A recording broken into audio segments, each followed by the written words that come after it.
Today, vaccine passports are coming to a state near you, specifically Oregon. Also, the Iowa governor signs a law banning mask mandates in schools, cities, and counties. We have a lot more coming up today, and it starts right now.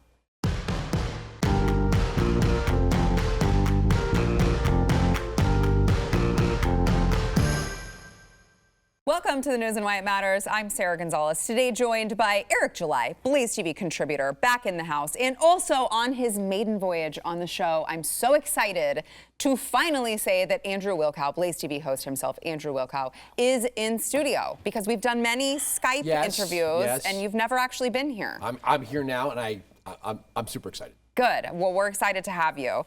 No pressure. We just expect perfection. That's fine. Okay. All right. So let's get into the headlines of the day. Now, this particular subject is one that is very near and dear to my heart and my passion. So I wanted to go ahead and get into it first, which is the state of Oregon. They have lifted their mask mandate for people who have been fully vaccinated against coronavirus, but it is requiring, I just want to stress this, the state is requiring businesses, workplaces, and houses of worship to verify the vaccination status of individuals before they enter the buildings without the mask. Obviously, this is the first one that has popped up in the country. This is the first law of its kind. It's interesting because I read this and I'm like, that's not legal. Like, you can't discriminate against people on the subject of their medical status. But the state of Oregon is not only doing that; they are putting the onus on the businesses to be the ones to enforce it, to be the ones to verify it, in order for people to walk around without a face covering. What do you guys think? Am I the only one who's like, are we in like Bonkersville? This is insane. Well, this is exactly how I said. If there was going to be some sort of like vaccine passport, this is exactly how they were going to do it. I told people that it was not going to come by way of like a direct mandate in which, they are going to be just pulling people over in the street. You're getting a government ID also. That was not going to ever be the case. The pressure was going to come by way of people that own facilities, house folk, institutions, and what have you. That was the way they were going to do it. They were going to place the pressure on them. So no matter if they wanted to do it or not, that is how they have to enforce it. It's like, okay, well, the state is requiring me to do this, so now I have to force you to do it. So effectively, it's the same thing. Effectively, yes, it's basically forcing people to have to get this vaccine. But it's not direct, or rather it is indirect. That's the way they get around saying, well, they're not necessarily forcing you to get it. It's just going to be nearly impossible for you to navigate throughout the society, if you will, without getting it. Right. That's the way I said. If you go look at all the News and Why It Matters tapes, I sat at this table and said that's exactly, if they are going to do it. I said it was ballsy if they did it either way. But if they were going to do it, it was going to be in this way. So look, I don't want to say look forward to it, but yes, this may be the direction that a lot of these, I don't know if it'll be county to county, city to city, state to state. I know Oregon, that place is pretty much long gone. It's been long gone. So you kind of expect that in areas like that, but I expect in other states it'll be more at the like county level, and you have guys like Clay Jenkins say, yes, you have to do this. Yeah, Andrew, I spoke at a conference this past weekend, and the CDC had just issued this new guidance that magically came out of nowhere, it seemed, because a couple weeks ago they were saying, no, it's all doom and gloom still. You still need to wear your masks even if you're fully vaccinated. And then all of a sudden, magically, they were saying this. We had the president coming on and saying you've earned the right to take off your masks if you have been vaccinated. And I was the same way that you were, Eric. I stood at that conference and I said, if you guys think that this is the end of this, this is not the end of this. This is just the beginning, because certainly they are doing this on purpose for a reason, so that they can push things like making businesses be the enforcer. Papers, please. Yeah, well, if it was just the businesses sort of adding to their no shirt, no shoes, no service, right? The libertarian people go, well, you could do what you want. It's private property. Yep. But is that the biggest problem Oregon's facing? Well, I mean, they have a city called Portland that's like on fire, right? I know it's mostly peaceful, but we can't even expect the people crossing our borders to show papers. But we want American citizens to declare whether or not they've taken this vaccine. What about all the people that have had COVID and have already recovered? it seems like we're in a realm of making people do stupid doggy tricks. Yeah. And I've been saying for a long time that if you're going to make me wear a mask, I should at least get candy. But if I'm going to wear a mask, maybe we should wear tutus, like those trained poodles that when they get up on their hind legs, because if you're vaccinated, I don't know, how hard is it to, we all had fake IDs, right? How hard is it to go out there and just make a COVID card and show it to the barista? Right. Well, yeah, they've just created an entire black market for that now in Oregon. I mean, you'd have to imagine. But what I find interesting, too, is that you're hearing from the government that we cannot have voter ID laws because that you cannot expect people, specifically minorities, we're too stupid. We're too stupid to understand how to get an ID to make sure we can vote. Somehow, though, we will be smart enough to be able to get the ID required to show that we're vaccinated. It boggles the mind. I live in New Jersey. Our governor is like obsessed with the power that he's been exercising, right? We literally arrested people for going to the gym. I think it's a breakup they can't let go, right? And the Atlantic had a piece not too long ago how there are people that are like they don't care what the CDC says. They don't care about the percentage of people getting vaccinated or herd immunity. They like this new sort of authoritarianism, right? They like the mass Karen mentality. They like having people stand 6 feet apart. I think there are some people on the progressive left that really love the sort of THX 1138 aspect. Stand in line with the National Guard, listening to pre-recorded messages, getting a new form of ID. I think for a bunch of people that call themselves liberal, they really love the tyranny this is creating. This is why they're going to continue to kick the can down the road. This is what I said. It's like you had so many people, guys like Fauci, people are harsh on me because I say, well, that guy is saying whatever is going to keep him remaining in it. I do believe that guy is narcissistic enough. He loves it. Yes.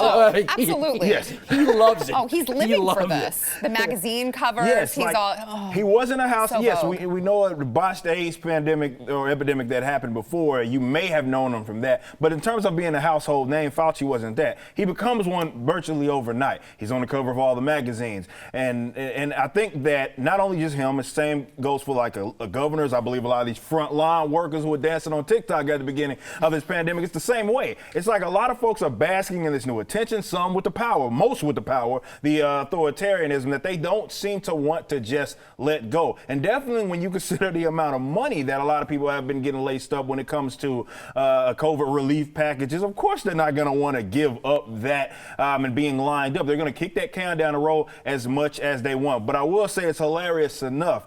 Despite stuff like that, we know California also extending their mask mandates through June, which is contrary to what the CDC says. It's awesome that you can now disagree with the CDC and not be called a conspiracy theorist or get strikes on YouTube. Yeah, it is interesting how all of a sudden Lori Lightfoot over there in Chicago was advising everyone who lives there. I actually don't suggest you follow the CDC guidance. I actually suggest that you continue wearing a mask.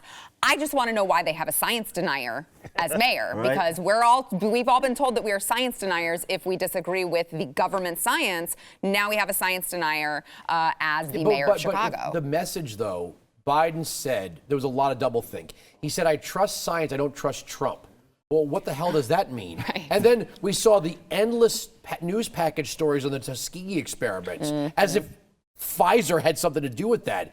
But they were sowing the seeds of doubt in minority voters about trusting the vaccine. As soon as they called it for Biden, it was shut your mouth and get vaccinated. Yep. And the vaccine skepticism that they were creating, they now declared the new deplorable, you anti-vaxxers. Right. Wait a second, 5 seconds ago, you just said we shouldn't trust this stuff. Yeah, well, I mean, specifically, Kamala's on tape saying, look, if this is a vaccine that was made under Trump, which, by the way, I do love how they act like Trump was over there in the lab, like making the calls. He was in there. Right, like I don't think he really was making the calls over there, but Kamala, even on tape, saying, if it's a Trump vaccine, I don't think I'm gonna take that. Now she's on Twitter, the Vice President of the United States, saying you better take your vaccine or else you're gonna have to wear a mask. Yeah, I mean, isn't that these ultimatums? I mean, following, obviously echoing Biden when he's like vax or mask, and that's just so cringy when I hear them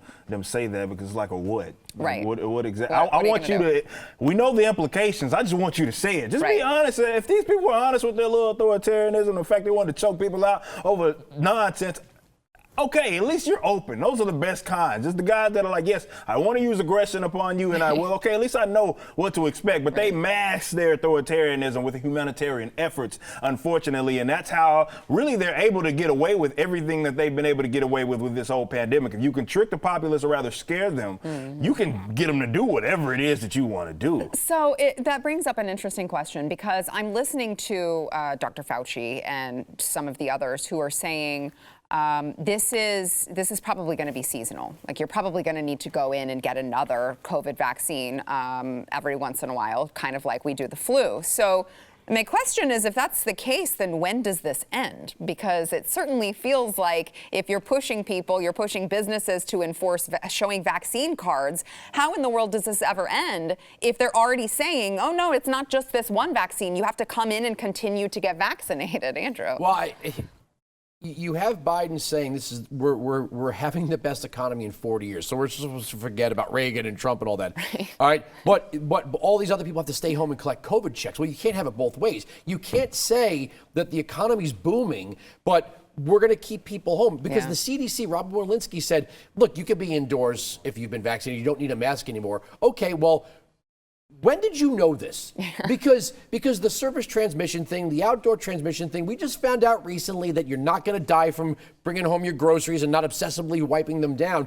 The double think, I think sooner or later they're not going to be able to control the double think narratives anymore, and people are just not going. We're just not going to listen. I tend to agree with you, Andrew, because I think places like Texas, where we were seeing that quicker than a place like New Jersey, I just think like Texas, we have that independent rebellious streak, and we're like, don't. Yeah, you're not going to tell us what the hell to do. If you tell us to do something, we're going to do the opposite. Literally do the opposite. That's how kind of Texas operates. But I still think that just as Americans, we're used to living a certain way. We're used to being free. I think even in places like New Jersey, New York, California, places that have been locked down for this long, which is really hard here in Texas to believe.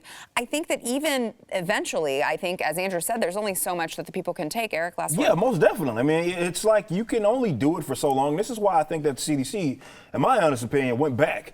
Because the narrative had been long shattered. Yeah. I mean, it should have been shattered with Sweden. Texas lifted their stuff. But then when Texas did it, literally everything that they said was supposed to happen did not happen. When you got guys like Newsom talking about it's reckless, you got your president calling everybody, and it's just Neanderthal thinking. Everything that they said was supposed to happen in the event that we lifted the restrictions did not happen. So the jig was up. Yeah. It was long up. And if you don't think that people within these states are looking at that like, well, wait a minute, maybe it's not as dangerous as what you were claiming that it is. Of course they're looking at it that way. So they did what they had to do. Yeah. All right. We've got more to come. First, we want to thank our sponsor, Freedom Project Academy. All right, parents, I don't know if you guys realize this, if you're paying attention to what your kids are being taught in public school, but they're being taught that, like, there's no difference between boys and girls. If you're white, you're racist. And by the way, math is racist too. So let's get rid of all of those accelerating classes supporting Black Lives Matter and social justice, more important than reading and writing. You know, I mean, it's just what your taxpayer dollars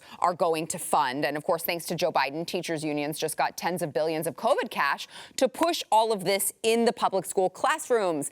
I know you don't want this for your kids. If you're watching this program, I know you don't want this for your kids. You got to consider Freedom Project Academy. Unlike public schools, Freedom Project Academy, they've been doing live online learning for a very long time, over a decade. They are built on Judeo-Christian values. They have a classical curriculum, and they are dedicated to providing mastery of subject matter, not the leftist propaganda that you're going to find in public schools. You got to go to freedomforschool.com. Check them out. Request your free information packet today. Before we know it, the new school year will be upon us. It's going to be fall. You need to know what your kids are doing. I know that if you watch this program, you are seeing all of this indoctrination, all of this left-wing ideology that is being passed on to your children. Don't let that happen. Go to freedomforschool.com. Request that free information packet at freedomforschool.com. All right, so on the topic of mask mandates, just wanted to bring to the table Republican Governor of Iowa, Kim Reynolds, signed a bill into law. The same time that over there in Oregon, they're saying you have to wear a mask unless you've been vaccinated. And by the way, papers, please. Iowa is banning mask mandates in schools cities and counties. This was a law passed by the Iowa House. It was 53-35 vote, and then in the Senate, 29-17. And it was included in a broader education bill that would increase open enrollment in the state. So it is interesting because we saw this happen in Iowa just today. We saw, what was it yesterday, that Governor Abbott signed something that was similar, which I was shocked to see from him because it seemed to come out of nowhere. All of a sudden, Governor Abbott has balls. Who knew?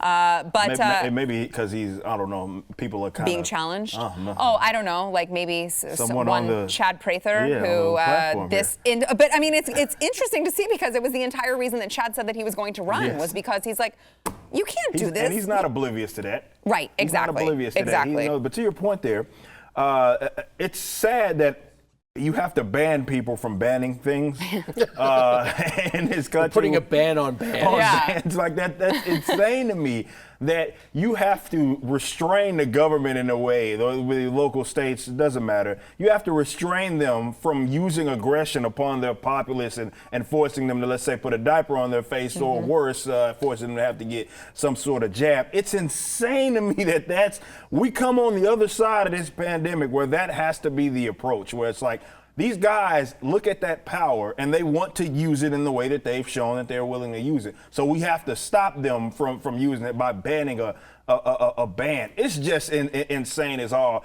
get out. But the fact that this is coming as late as it has, and definitely when you talk about Abbott, I will not let him make it. The fact that he even uses the rhetoric that he's been using is just hilarious to me, where he's like, it's not the government's decision, it's the Texans' decision. Texans can choose their best health practices. Wait a minute. Do you not understand that you were the guy? It was you.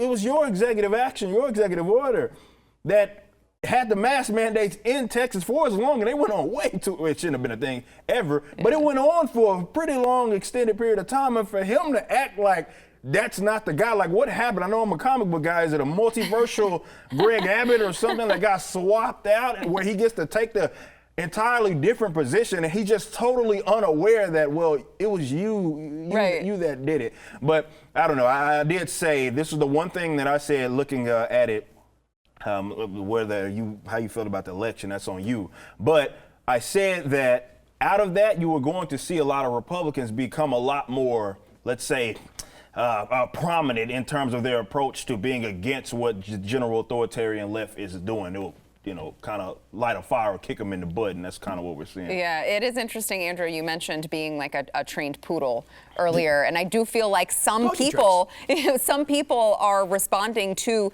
things like Governor Abbott finally saying, "Oh, well, I'm the one who made the mask mandate in the first place, but I'm going to ban it now," and everyone's like, "Oh, thank you so much." Is that his Gardasil moment? Right? Because I live in New Jersey, and we look at Texas like, man, you guys are awesome, and then it's like, but you have your Gardasil moments, right? Nobody's perfect. Yes. But there's a lot being left out about this Iowa thing.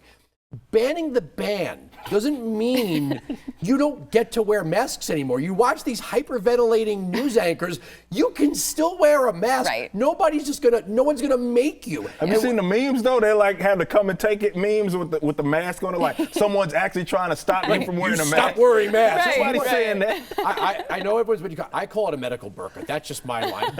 If you want to wear your medical burqa and cover up half of your face, you go right ahead. And look, people might have legitimate reasons to do so.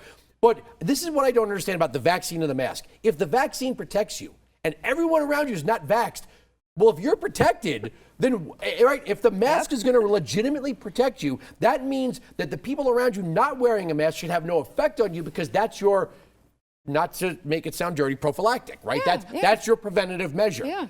So I don't understand why people are hyperventilating when they say you can still wear a mask. No one's going, that's it. No more masks. If you wear one, you're in trouble. Yeah. We're taking you to jail, damn it. You're gone. Do you have any masks in this car that I should know about? That's not happening. It's crazy how they flipped the narrative, though, as if that was the case. Because I remember when the mask mandate got lifted here, I saw those memes and come and take, like, dude, what's happening now is what guys like myself had suggested from the beginning. If you want to wear your mask, you should be obviously free to do so. That's absolutely your right. You just don't force me. Because like you mentioned, definitely when it comes to the vaccine, you should be okay. So the only people that are assuming the risk are the people that, if it works in the way that they're saying that it works, is us. And I'm okay with that. Like the guys like myself that don't wear masks, that aren't vaccinated, we're assuming the risk. But if you do the same, you're assuming the risk. But if you got the vaccine, you should be fine. It doesn't even matter.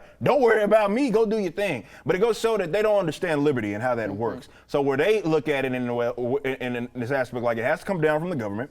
And if they aren't forcing you to do something, then there's some sort of violation of your God-given right, because they equate, unfortunately, the government, it coming from the government is the only way that it gets done. So it's like they can't see themselves or envision themselves in a world where the government says, do whatever you want, and they say, okay, I want to assume the risk, or I don't. I'll put the mask, I'll put the diaper on my face, and I'll go about my business. It's just insane.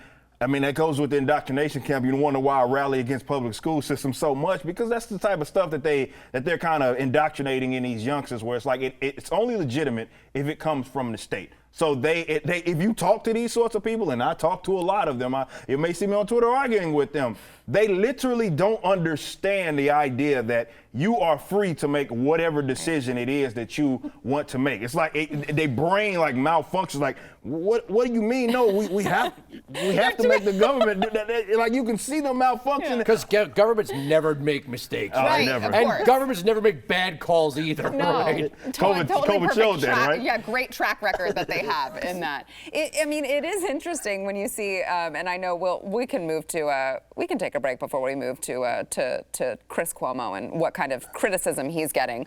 But it is interesting because now everyone all of a sudden has a suggestion. I still hear this. We'll just stay home. I'm like, no, you stay the hell home. Exactly I'm right. not scared. If you're scared, you stay home. That's how freedom works. That's how liberty works. You have the freedom to stay home if you are that scared from something. You haven't been this entire time. I don't think you've ever worn a mask during flu season. So I don't think you really have the right to tell me to stay home.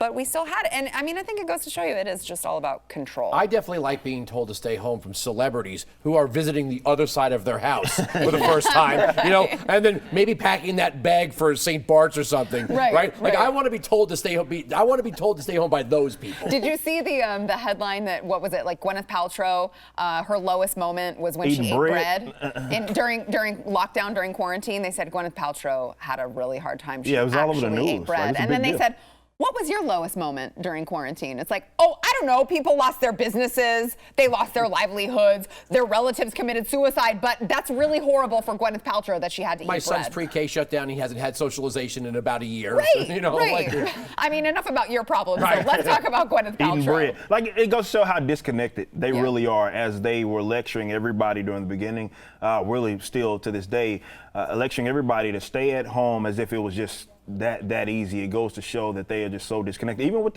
the whole rioting and everything that was going on, and they were sitting up in their little apartment, and they'd have the paid security and everything ready to rock while they were lecturing everybody about gun control. They're just so disconnected from everything else. They don't seem to understand the actual ramifications or the consequences to this, which is why you get weirdos like over at the LA Times where they write that, oh, well, there's nothing that really happened to the economy despite the lockdown. Yeah, none of that unemployment. I don't even see that. That never happened. These guys are completely disconnected. Yeah. All right, we've got more to come. First, we want to thank our sponsor, Built Bar. So if you guys have not joined the club, by the way, I don't know if they still have them, but I myself just submitted a Built Bar order. I'm embarrassed to say how much money I spent last night ordering the new birthday cake with sprinkles flavor of Built Bar. So those of you who you need to go check and see if they still have it. But it's a protein bar. It tastes delicious, but it's good for you. So when you're going to go to your pantry and you're like, what can I eat? I'm really hungry. I'm in the mood for something that's junk. You don't have to eat like a Snickers bar or anything like that. Get yourself some Built Bars. They are high in protein and fiber. They're low in calories and carbs. They're all covered in 100% chocolate. Some of them are white chocolate. Some of them are regular chocolate. And they've got a ton of different flavors to choose from. They've got some mint brownie if you like your peppermint with your chocolate. And they've got cookies and cream. Like I said, the birthday cake flavor is new. They've got new flavors all the time. You got to go get some. Go to BuiltBar.com. That is BUILT bar.com. Use promo code NEWS15. You're going to save 15% off of your order if you go to BuiltBar.com, promo code NEWS15. CNN anchor Chris Cuomo apparently took part in strategy calls advising his brother, New York Governor Andrew Cuomo, and senior members of the governor's staff on how to respond to all of these sexual assault allegations, sexual harassment allegations as well, made earlier this year by women who had worked with the governor. Apparently, Chris Cuomo, since this is about both of them, Chris actually encouraged his brother to take a defiant position, not resign from the governor's office. And at one point, he used the phrase cancel culture, which I believe was repeated by Andrew in a conference call that had leaked previously. It was like maybe 1 or 2 months ago. And, it's interesting because there's kind of a norm in journalism that you don't get involved in politics. You don't. Isn't that funny? Said journalists don't get involved in politics. Isn't that funny? That's hysterical. I know. That's a good one. It is. So, and then CNN actually acknowledged that Chris did take part in these strategy sessions. They did say that his involvement was a mistake. And I love this. First of all, they said he will not be disciplined, which is not a shocker. But they did say, Chris has not been involved in CNN's extensive coverage of the allegations against Governor Cuomo on air or behind the scenes, in part because, as he has said on his show, he could never be objective, but also because he serves as a sounding board for his brother. I'm like, oh, now all of a sudden, remember, he can't be objective and should not report on his brother. I seem to remember a certain Cuomo brother slapstick comedy routine where they held up a giant Q-tip swab and joked around with each other as the older one was going off killing old people in nursing homes. Now all of a sudden, it's too controversial for him to cover his brother, so he's not doing anything wrong. That's interesting. Yeah, I remember we covered it on the show when he first came out, and I guess all the allegations that took place. He was like, I just want to let everybody know I'm not going to be covering it. This is my brother. Whoa, it's a conflict of interest, okay? But come on. We've already seen you do it before, so it's not like you wouldn't do it. It's just that you don't want to do it. And okay, whatever, it's your brother. I can get it. But for CNN themselves to acknowledge it, and they obviously understand that it should be. It's a conflict of interest, but it's not like it means anything, which goes to show that this whole journalistic integrity that people act exists within CNN, it's a non-existent thing. It's whatever's politically expedient or advantageous to them, but to act like he's not, like he's going to be punished or anything, despite participating in it. And you bring up a great point. When he starts using the rhetoric, if he mentions cancel culture, and then did he pick that up from his brother? I don't know. Maybe, potentially. I'm not going to pretend like I know the ins and outs of everything, but this is going about how I expected it to go. Yeah, I mean, CNN, it's totally fine. Well, they acknowledged it, but he will not be disciplined. I guess that shouldn't be a shock with the mainstream That should media. be the name of the show. Chris Cuomo can't be objective. That shouldn't be Cuomo primetime. It should be Chris, because he's not. Look, they're brothers, all right? Of course his brother's going to they're going to talk about this stuff. But when CNN refused to report on the March 25th executive order that led to 15th, that's where they should really be criticized. I don't want to hear Jim Acosta call any other news network a BS factory when you guys are literally running interference for the governor of New York. I get it, he's got a brother there, but you guys had tried to make Ron DeSantis into the Grim Reaper, right? Because they were pushed. Okay, this is something I grew up in New York. The Cuomo brand is built on Mario Cuomo. He was supposed to be the progressive answer to Reagan, but he had some problems in his background and couldn't run in 1992. So he introduced the Upper West Side of Manhattan fundraising set to a governor from Arkansas named Bill Clinton. That led to Andrew Cuomo becoming HUD secretary.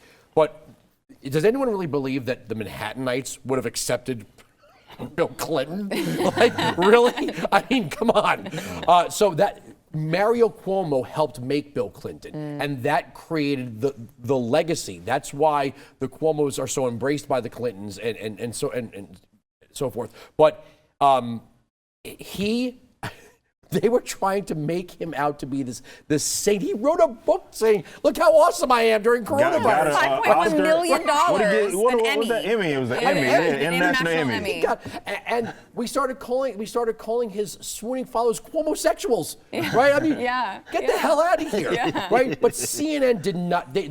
Okay, you're right. They're not they're not journalism. Yeah. I mean, if you're going to be an opinion-based, just say it. Yeah, exactly. Stop telling us you're the news. Exactly. That's all I think everybody expects from CNN. Like, for whatever reason, if you look at all these charts, which are generally made by leftists, they look at CNN and they'll place them in like the neutral zone, and they'll place obviously like the Foxes and the Blazes on the right and MSNBCs, and they'll get that right. But to act as if CNN doesn't have some sort of slant to the authoritarian left is hilarious. That should have long been retired, because they're not anything near objective. They can pretend they are. I mean, we've seen them. Wasn't it CNN, the guys, when homeboy was standing in front of the fire that was burning behind him, and he's like, it was mostly MSNBC, was it MSNBC? That was Ali Velshi. Yeah, MSNBC. Yeah, you're right. But one and the same. But when they attacked the CNN building in Atlanta, Chris Cuomo actually said they're not attacking us, they're attacking a building. You mean with the giant red letters that say CNN on them? No? Okay.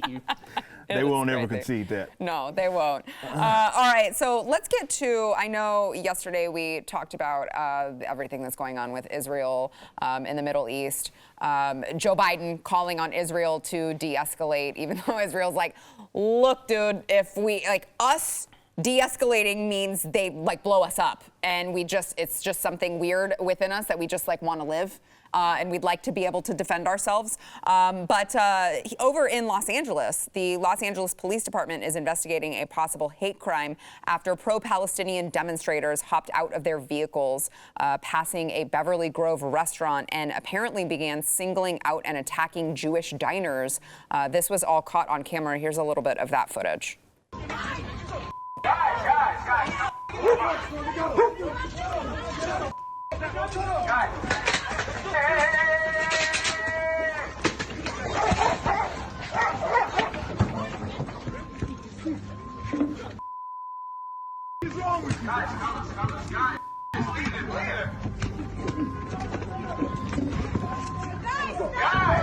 It's not working. Come on, guys. Don't look like this.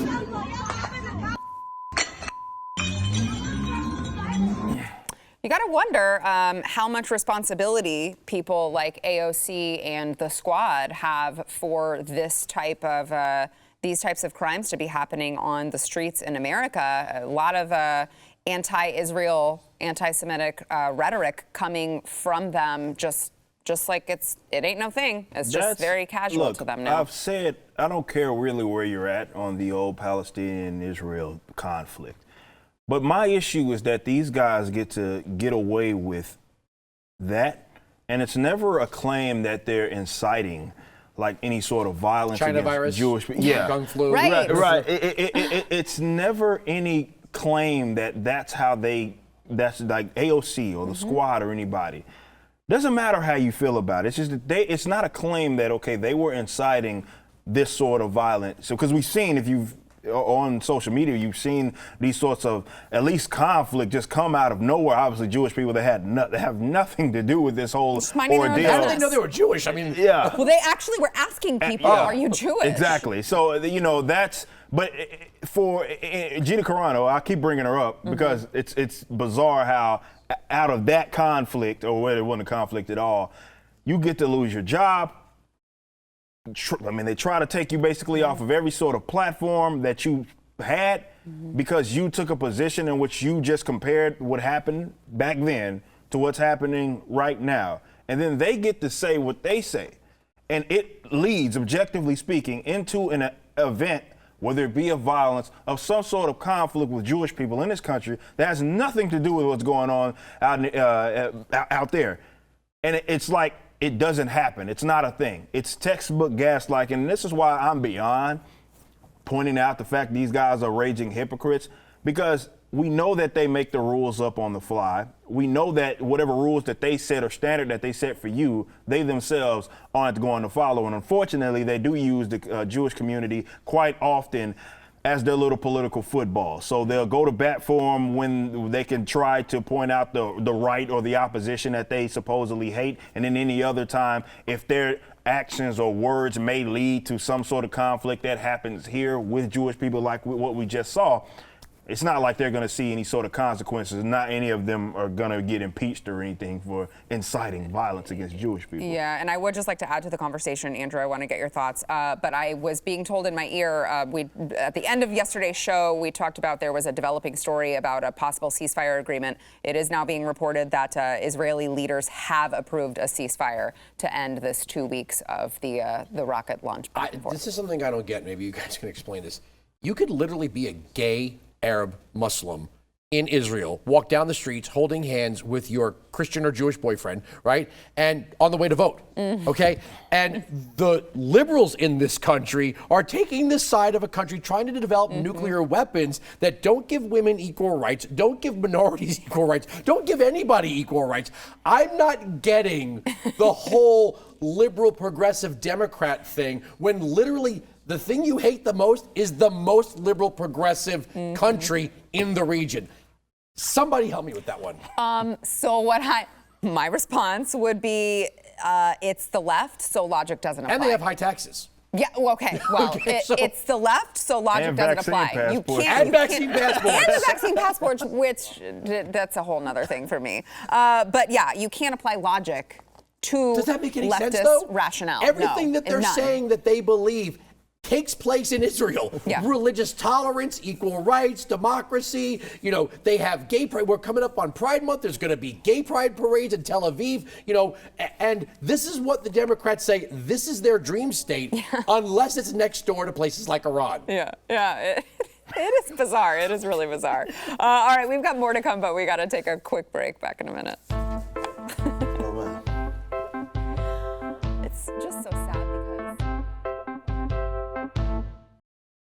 Chicago Mayor, I think we talked about her earlier, Lori Lightfoot said this week that she is only granting one-on-one interviews to Black and brown journalists. This is in order to commemorate the 2-year anniversary of her 2019 election. And she said by now, this is a 2-page letter on local media. She said, by now you may have heard the news that on the occasion of the 2-year anniversary of my inauguration as mayor on this great city, I will be exclusively providing one-on-one interviews with journalists of color. As a person of color, I have throughout my adult life done everything that I can to fight for diversity and inclusion in every institution that I have been a part of, and being mayor makes me uniquely situated to shine a spotlight on this most important issue.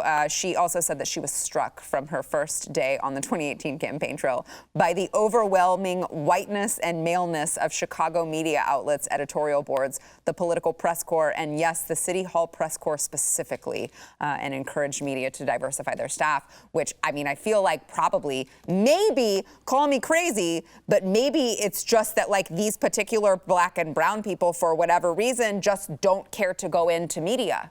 Like maybe that's just them making free choices. It has nothing to do with racism. Maybe it's not racism. No. I don't know. I call me crazy because I understand from Lori Lightfoot that the entire country is systemically racist. Yeah.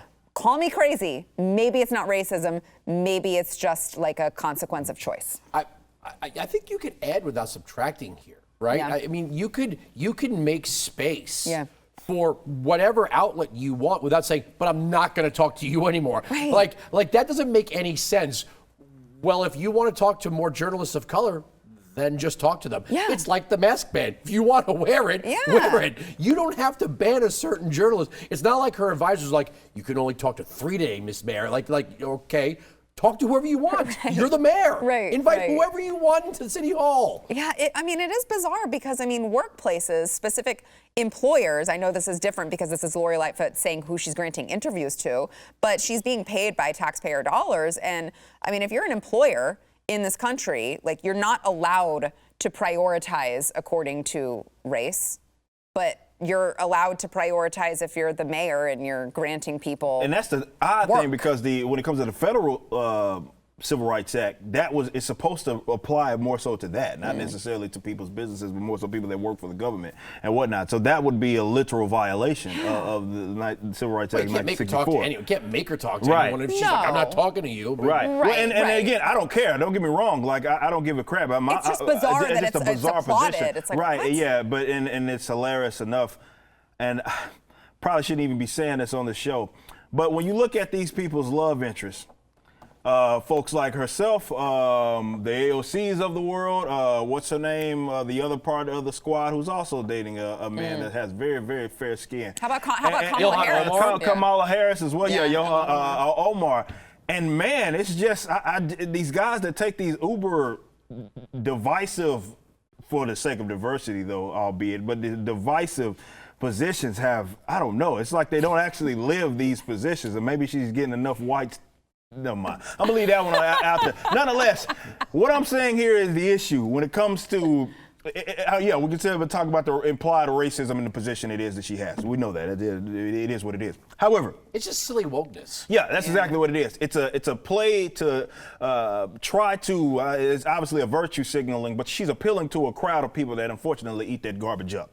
Now, again, the point that you bring up, when we talk about, let's say, disparity in this country, unfortunately, we don't talk about that aspect enough. Because some instances of disparity are voluntarily arrived. No matter how much you want to try to fit that square peg round, whatever the whole saying is, voluntarily, maybe folks that are in these communities don't tend to go to that field. And the fact that people think that that's some sort of crime is my issue. Yeah. Like maybe that's just something that they don't tend to want to do by way of a profession. And being a person that's interviewing mayors, I mean, that would bore me to death if I had to do that. But there's nothing wrong with that. And unfortunately, that never gets discussed when we talk about anything. It's always, well, I see this, and there's a disparity or lack of diversity, and unfortunately, we equate that with some sort of wrongdoing. And that's not always the case. Sometimes it is voluntarily arrived,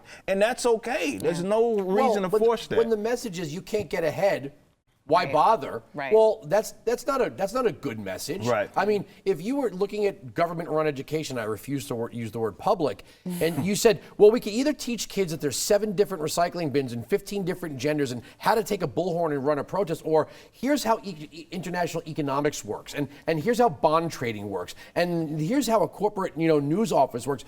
I think most parents would go, I think I want my kids over there. But in many of these inner city school districts, they're not teaching the kids there's a wide world of opportunity for you out there. They're teaching them how to be woke. Yeah. Definitely nowadays. I mean, that's exactly what they're teaching. I mean, they're not going to get, unfortunately, that's a great point, by the way, but they're not going to get exposed to any of that. And this is one of my biggest gripes with the public education system. I'm not bragging about how young I am, but I think I'm the youngest one in the table. But I'm far older. Get out of here. But I'm just saying, like, even when I was in school, that was a big problem. They act like that was like there was just one way to do things, and they never looked at, okay, there's these other vast amounts of careers that you can do to get ahead in life. Go take them. Yeah. All right. We got to take a break. Back in a minute.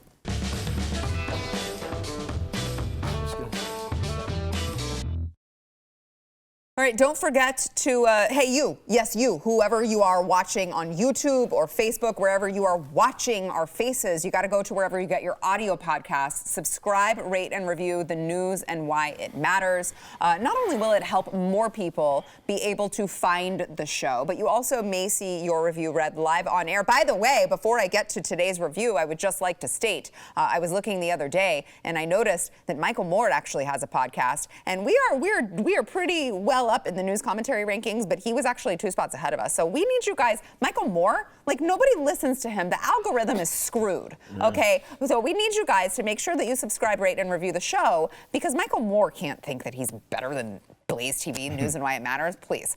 We've got a review today from BRabbit377 who says, thank you. This show is absolutely great. I listen or try to watch every day. I've been telling everyone I can to watch or listen to your show and others. So obviously B-Rabbit listened to my advice. P.S. Thank you so much for mentioning Governor DeWine's absurd attempt at vaccination through $1 million drawing. No one has brought up his lunacy through COVID. Yeah, that one is a bizarre one. Isn't that Eminem's character from? Yes, 8 Mile. Well, it wasn't Eminem. It was I thought it was like his friend or something. The one that shot himself in the leg. I think. No, he was B-Rabbit. It was him. What was the one? I forget the name of the guy. It was him. Good catch. Oh my gosh. Wow, that's impressive, Andrew. Thank you. Thanks for being here, by the way.